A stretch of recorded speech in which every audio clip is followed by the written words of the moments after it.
everyone. So today we'll be talking about the special kit from SpeechGears.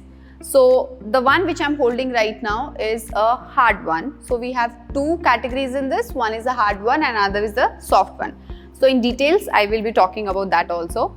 So you just have to lift it up and that's how we open the box. And this is the beautiful box. So yes, so what you have to do is like you have to just push your thumb. Yes, and that is how we open. So this is the special kit, as you can see.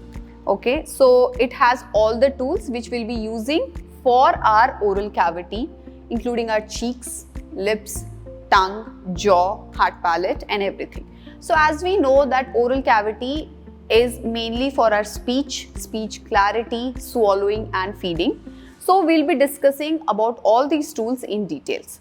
So today I will be talking about sensory bite. Okay, so sensory bite has the stem which has this bumpy small structures for giving the tactile input, and this is what we call as a loop. Okay, so it has two ways to hold it, this way and this way. Okay, both serves different functions.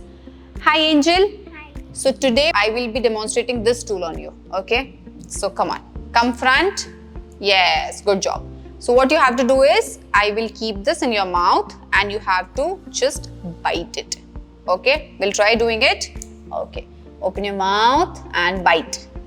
1, 2, 3, 4 and 5. Good job. Okay, so Angel had done 5 sensory bites. So sensory bite is the first function of it.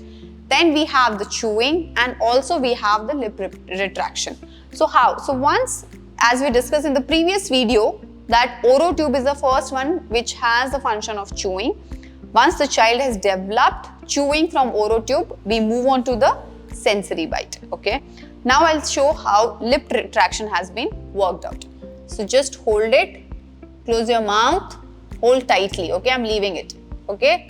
1, 2, 3, 4, 5, 6, 7, 8, 9 and 10. Good job. Biting and lip retraction both are very useful in feeding as well as for speech. To know the more function in details and to know how sensory bite will be used in different disorders, refer to our OSIT course. Thank you.